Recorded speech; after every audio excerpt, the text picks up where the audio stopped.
Welcome to the banker lamp. Please enjoy the video. You start by picking two well-separated points that represent a clear high and low in the data. This gives you a reliable slope. Once chosen, write their exact coordinates as x, y, because precision matters when calculating slope. Make sure the chart's axes use consistent units and that obvious outliers are removed so they don't skew the line. Now compute the rise and run between those 2 points. This first calculation sets up the rest of the process.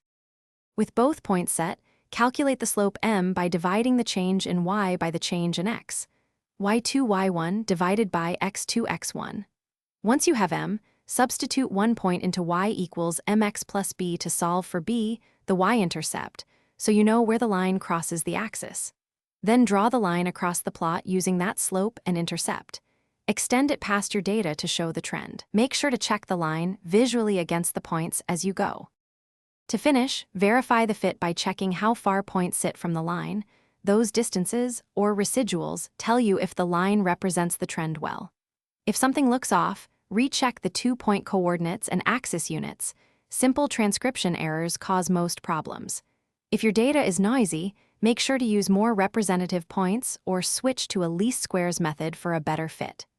Finally, label the line and explain what the slope and intercept mean for interpretation.